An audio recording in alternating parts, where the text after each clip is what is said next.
चलिए दोस्तों शुरू करते हैं आरआरबी ग्रुप डी के लिए क्वेश्चन की सेकंड सीरीज। क्वेश्चन नंबर 1 पढ़ते हैं। देखिए क्या लिखा है। यदि किसी संख्या के 3/5 यदि किसी संख्या के 3/5 का 60% 36 हो तो वह संख्या क्या होगी, यानी क्या है।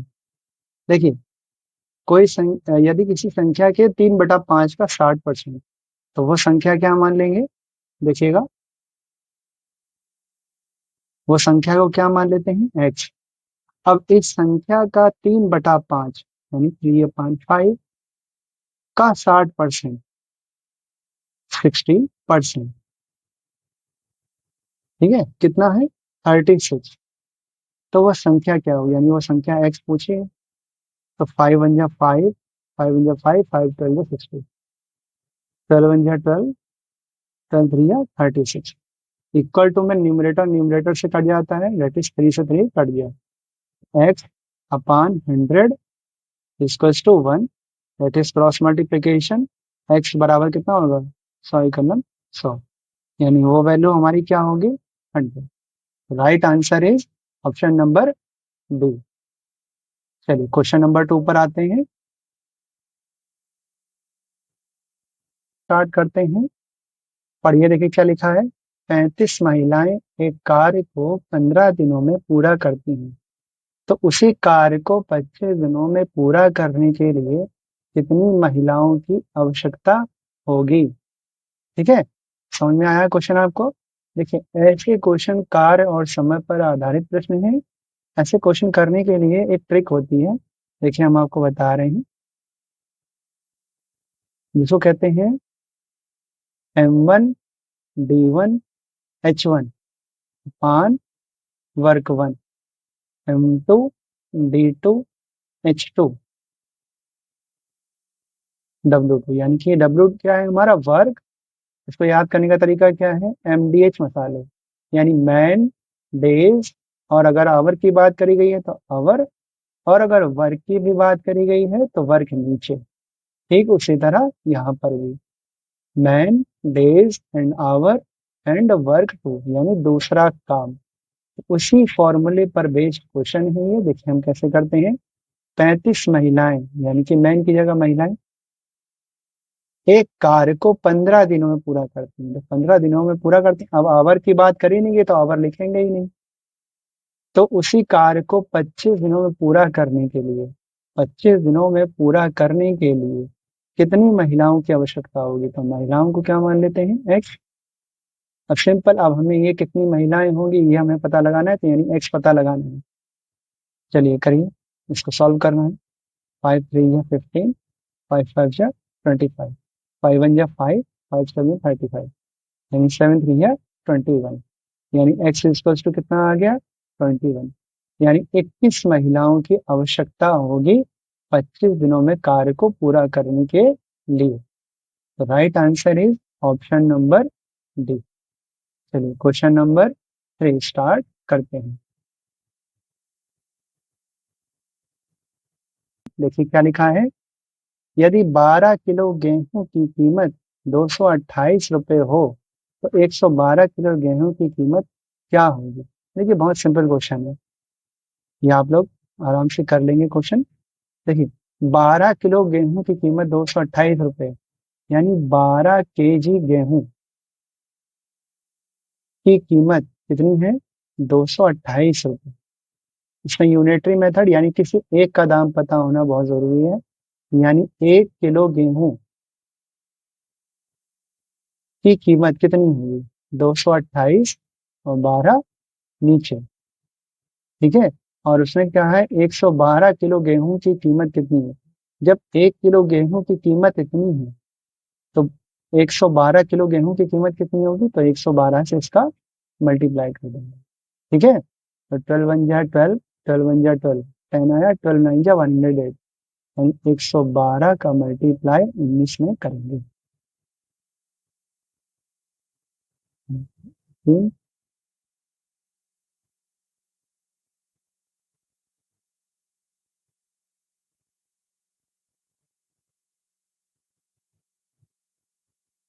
2128 रुपये।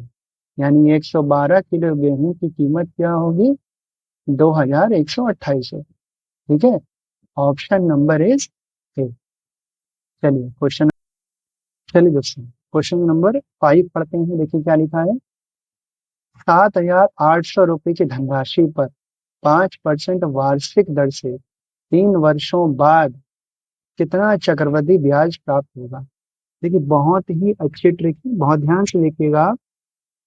ओके, देखिए यहाँ पर हम लिखते हैं 1, 2 और 3। एक एक स्टेप को बड़े ध्यान से देखिएगा। 7,800 रुपए की धनराशि पर 5% वार्षिक दर से 3 वर्षों बाद चक्रवृद्धि ब्याज कितना होगा? तो इसलिए 3 वर्षें दी है, तो इसलिए हमने 3 वर्ष लिखे हैं। 7,800 का 5% कितना होगा बच्चों? 3 घंटे। यानी पहली साल जो ब्याज मिली वो 390 रुपये मिली। समझ में आ रहा आपको? दूसरी साल भी आपको 390 रुपये ब्याज मिलेगी। लेकिन दूसरी साल पहली साल जो ब्याज मिली थी उसका भी 5% मिलेगा। क्यों? क्योंकि यहाँ पर चक्रवृद्धि ब्याज है। तो यानी कि 390 का 5% निकालेंगे।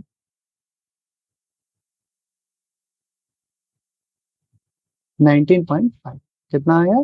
19.5। ओके।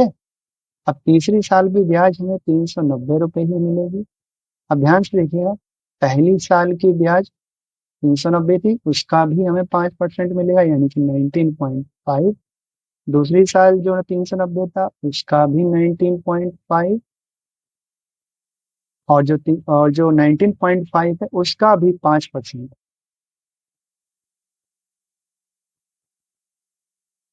ठीक है।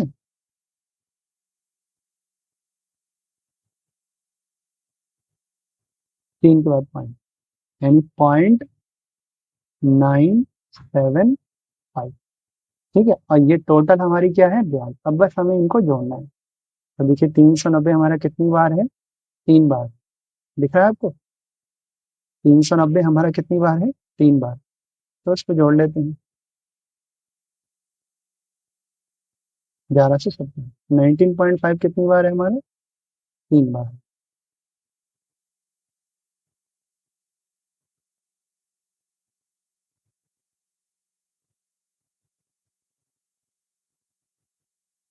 और 0.95 इसको जोड़ लेते हैं।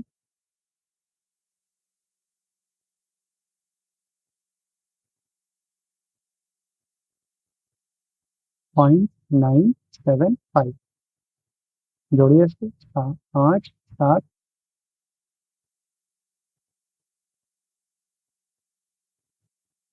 1229.475। यानी कि right answer is option number D. समझ में आया आपको? ध्यान से देखिएगा क्वेश्चन और समझिएगा। चलते हैं। चलिए दोस्तों क्वेश्चन नंबर 6 करते हैं। देखिए बहुत अच्छा क्वेश्चन है। वह रकम जो साधारण ब्याज के रूप में 5% वार्षिक दर से 1 रुपये प्रतिदिन देती है, यानी 1 रुपये प्रतिदिन, यानी एक दिन।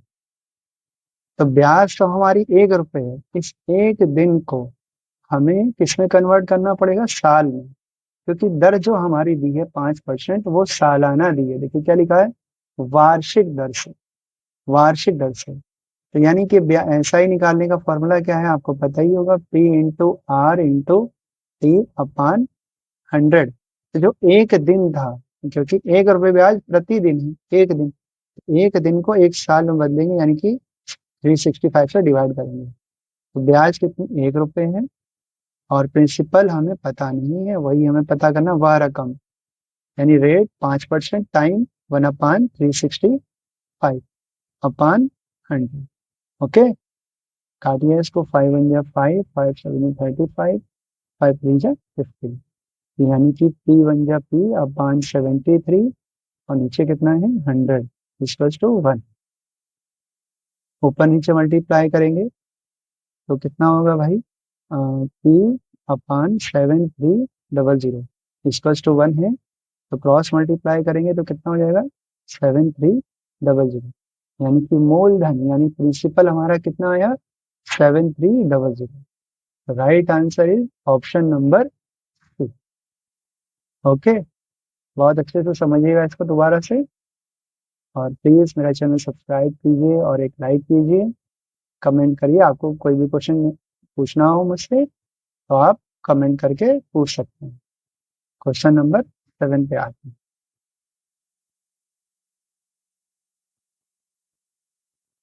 7 शुरू करते हैं, पढ़ते हैं। देखिए क्या लिखा है।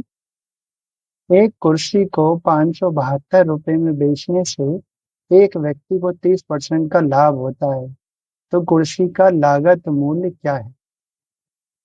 तो लागत मूल्य क्या है, देखिए उसने क्या लिखा है। एक कुर्सी को 572 रुपए में बेचने से एक व्यक्ति को 30% का लाभ होता है, तो कुर्सी का लागत मूल्य क्या है?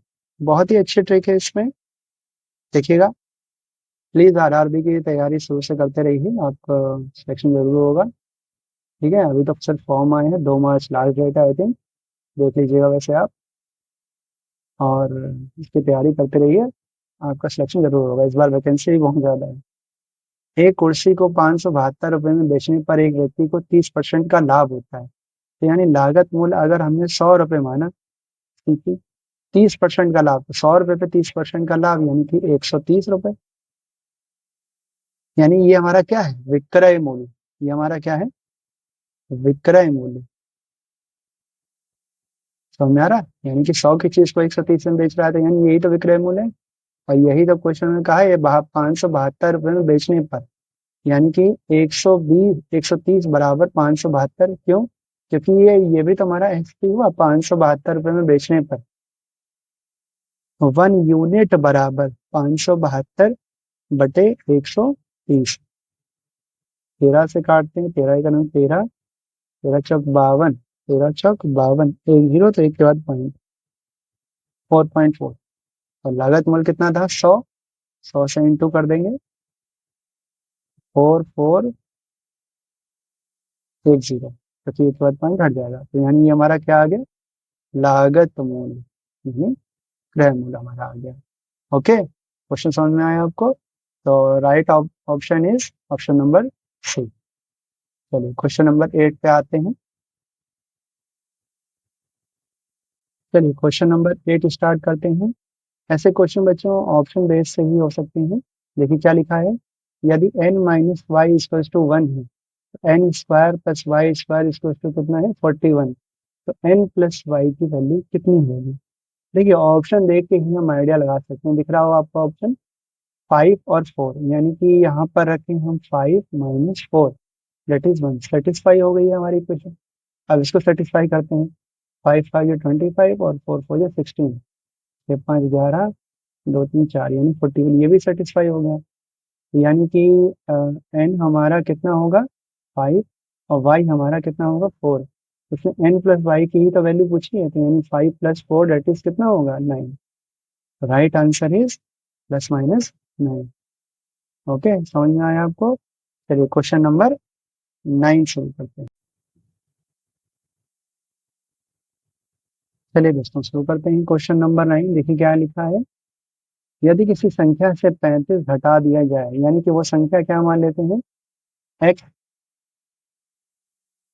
क्या मान लेते हैं, संख्या एक्स। तो वो संख्या क्या मान लेते हैं, एक्स। उस संख्या से 35 घटा दिया जाए तो वह संख्या घटकर कितनी हो जाती है, 80% हो जाती है, यानी कि उसका 80% हो जाती है। उस संख्या का 4/5 क्या होगा? उस संख्या का 4/5 क्या होगा? तो चलिए इसको सॉल्व करते हैं। देखिए सही कहा ना क्वेश्चन में कि अगर उसको उस संख्या में 35 घटा दिया जाए तो संख्या घटकर 80% हो जाती है, यानी कि एक्स का 80%। 0 से 0, 2 4 जा 8, 2 5 जा 10, यानी कितना आएगा 4x/5। और इस प्रश्न में कितना है यहाँ पर, x माइनस 35। क्रॉस मल्टीप्लाई करेंगे, 5x minus 175 equal to 4x। 5x minus 4x equal to कितना है 175। तो कितना आ गया यहाँ पर x इक्वल टू 175। समझ में आया आपको? अब क्वेश्चन में पूछा क्या है कि उस संख्या का 4/5 क्या होगा, यानी 175 का 4/5। 5 1 5, 5 3 15, 5 5 25, 4 5 20, 2, 4 3 12, 13 14, कितना आया 140। Option number D is the right answer. चलो क्वेश्चन नंबर 10 पे आते हैं। 10 देखिए क्या लिखा है, 740 रुपए को ए बी और सी तीन अनुपात दिए गए हैं, 1/3 अनुपात 1/2 अनुपात 2/3 क्या अनुपात में बांटे गए, तो बी का हिस्सा क्या होगा। देखिए एक छोटी सी चीज हम आपको बता रहे हैं कि जब भी आपका रेशियो अनुपात फ्रैक्शन यानी बटे में दिया हो तो उसको रेशियो में कैसे कन्वर्ट करते हैं, रेशियो में तो है, इसको पर्टिकुलर वैल्यूज में कैसे कन्वर्ट करते हैं। 1/3 रेशियो 1/2 रेशियो 2/5। तो देखिए 3 2 5, 3 2 और 5 जितना भी डिनोमिनेटर है उसका हम एल्सियम निकालेंगे। एल्सियम कितना आएगा 30, और 30 से इन सबका गुणा कर देंगे यानी मल्टीप्लाई कर देंगे। 5 6 30 यानी कितना आ गया 12, 2 15 जा यानी कितना आ गया यहाँ 15, और 3 10 जा यानी कितना आ गया 10। यानी कि हमारा नया अनुपात कितना निकल कर आया 10:15:12, यानी A/B/C। ठीक है, अभी किसी से कट भी नहीं रहा है क्योंकि एक और है, 2 इवन। अब देखिए उसने क्या कहा है, तीनों को 740 रुपए इसी अनुपात में तो बांटा है, यानी इनका जोड़ 15 12 5 6 7 और 1 2 3, इनका जोड़ कितना हुआ 37, और यही 37 बराबर तो 740 है। समझ में आया आपको, यानी 1 यूनिट बराबर 740/37। 7 के 7 दिन 14, यानी 37 का पहाड़ा पढ़ के देखते हैं।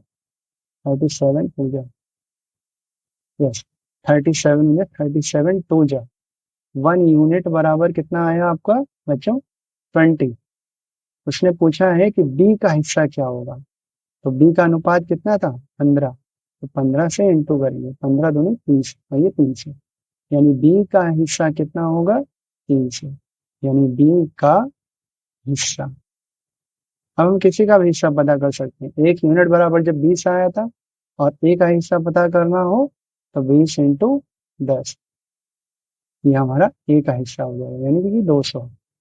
और अगर हमें बी का हिस्सा पता करना हो तो, सॉरी सी का हिस्सा पता करना हो तो 12 × 20, 240। ओके, जैसे बी का पूछा था इसलिए right answer is option number D. समझ में आया आपको? चलिए क्वेश्चन नंबर 11, चलिए दोस्तों क्वेश्चन नंबर 11 करते हैं। देखिए क्या लिखा है, √5 माइनस √3 अपान √5 प्लस √3 के बराबर है, इस ऑप्शन में कौन सा ऑप्शन होगा। दिख रहा है आपको, इसमें कौन सा ऑप्शन होगा। तो देखिए ऐसे क्वेश्चनों को कैसे करते हैं, यहाँ पे लिखा √5 माइनस √3 अपान √5 प्लस √3, ये न्यूमरेटर है और ये डिनोमिनेटर है। एक चीज पढ़ी होगी आपने, consecutive denominator on both side. ये सिर्फ हम आपको समझा रहे हैं, लेकिन कंपटीशन में आपको ये सब कुछ नहीं लिखना है और ना ही लिखने को पेज मिलेगा। ये सिर्फ आपको समझाया जा रहा है कि ऐसे होता है ऑन बोथ साइड। तो यानी कि इसमें क्या होता है, ऊपर भी और नीचे भी डिनोमिनेटर का मल्टीप्लाई होता है, बट साइन अपोजिट रहते हैं, यानी कि प्लस है तो माइनस, माइनस है तो प्लस, यानी प्लस है तो माइनस।